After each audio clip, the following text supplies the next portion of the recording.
Graça e paz, povo de Deus, que a paz do Senhor, que excede o entendimento dos homens, esteja com cada um de vós em nome de Jesus, amém?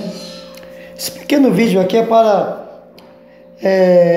trazer à memória dos irmãos o que aconteceu nos dias de Elias com o povo de Deus. Hoje estamos vivendo um período semelhante, que quando olhamos para a massa, para as turbas, olhamos para as ideologias, os conceitos, ficamos meio que perturbados. E às vezes somos tentados também a pensar e sentir o que Elias pensou e sentiu.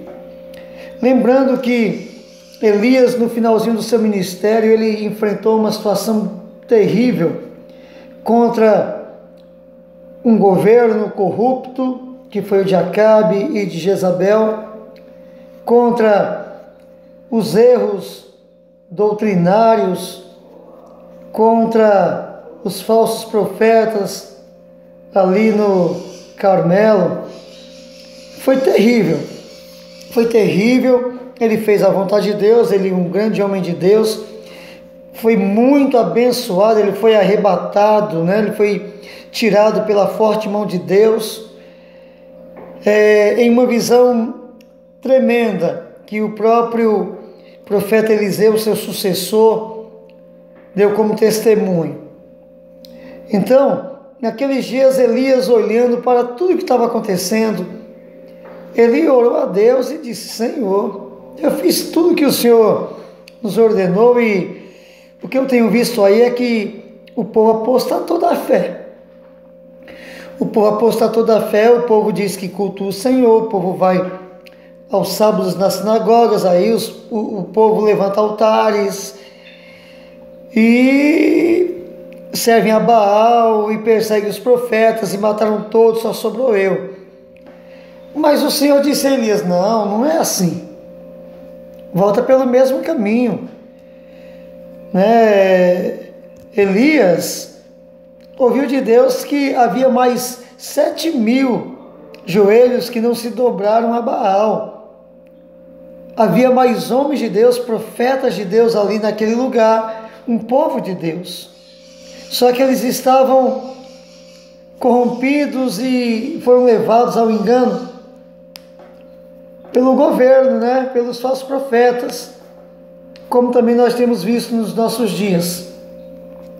É necessário que o povo de Deus tenha muita coragem, que o povo de Deus ande na verdade. Andar na verdade hoje é difícil. Andar na verdade hoje requer coragem. Andar na verdade hoje significa criar inimigos, seja em qualquer nível, em qualquer ciclo, é isso.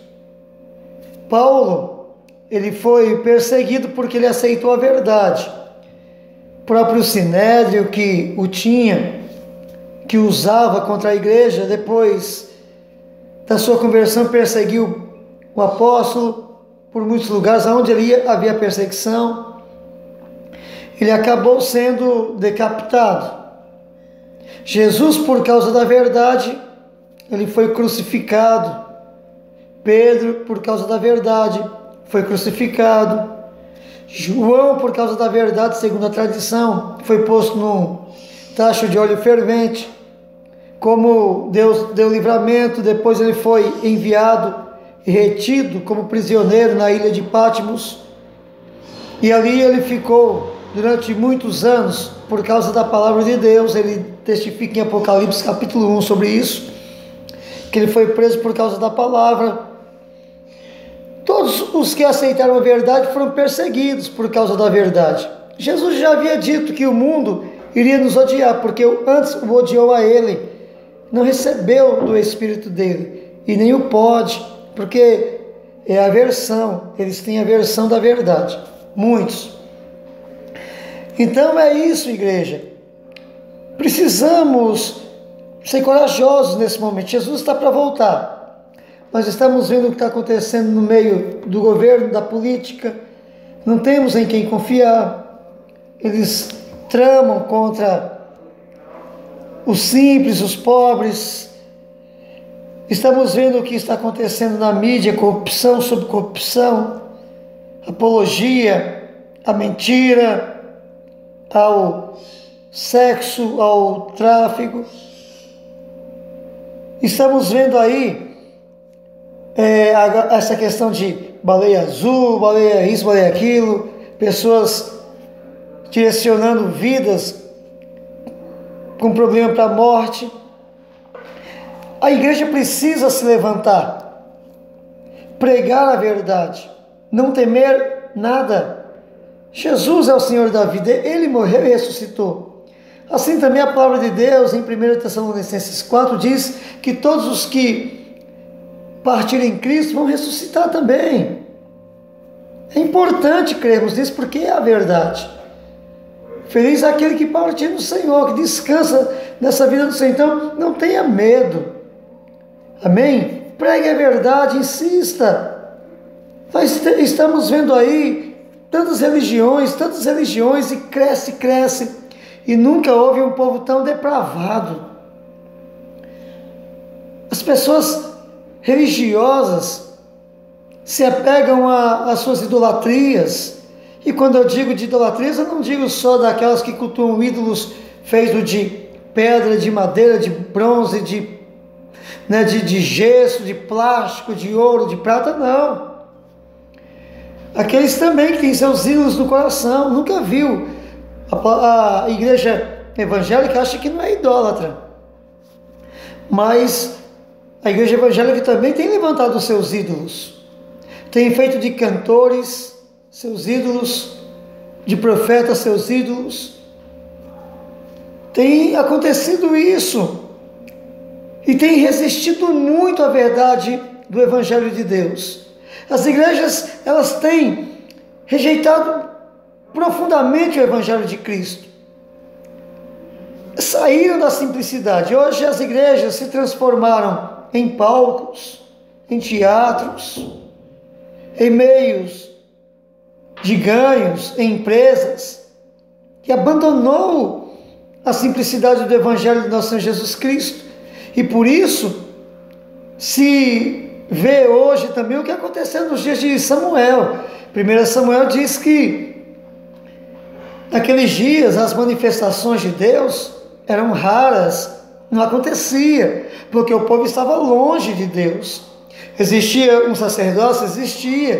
Existia a tribo de Levi que pregava o Evangelho também como nós pregamos hoje, mas as manifestações de Deus eram escassas, eram raras. Por quê? Porque o povo de Deus estava compreendendo muito mal as revelações da palavra, e por isso as suas práticas eram contrárias aos ensinos de Deus, à doutrina que Deus havia estabelecido para que eles fossem conduzidos às águas tranquilas, como diz o Salmos 23.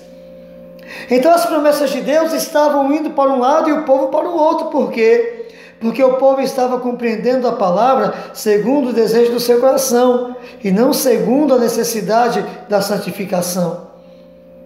Deus nos enviou a palavra para nos transformar e não para nos alimentar em desejos carnais. A palavra de Deus veio para nos moldar e não para nos dar liberdade de fazer aquilo que desejamos, alegando que somos filhos de Deus e que podemos todas as coisas. A palavra de Deus veio para nos levar a um novo nascimento e não a um crescimento e a um envelhecimento sem conhecimento, sem cultura, sem temor de Deus. A palavra de Deus nos ensina a se esvaziar de tudo que somos para receber algo novo de Deus. E a palavra de Deus não veio para nos ensinar que somos sábios. Não, amados, existe uma necessidade de voltarmos para Deus. Esse pequeno vídeo aqui é para deixar aqui, registrado aqui, porque um dia, no juízo, Deus vai manifestar aos olhos de todos, aos ouvidos de todos, ao conhecimento de todos, o conhecimento que Ele derramou sobre as nossas vidas. E que este vídeo seja para isso, para trazer um despertar, para que venhamos nos voltar para Deus e não buscar as coisas do mundo, esse mundo cujo cada dia deixa registrado e notório que está aí na sua própria destruição. Então, amados, é isso. Voltemos a Deus em nome de Jesus. Amém? Olha, que Deus tenha misericórdia de nós e que Deus nos ajude muito, porque precisamos ser sinceros, sermos íntegros, sermos fiéis a Deus, porque são a estes que Deus procura. Que a paz do Senhor reine em vossas vidas e que o Espírito de Deus encontre lugar para nos levar a um genuíno arrependimento e uma busca sincera de Deus. Que a paz seja com todos em nome de Jesus.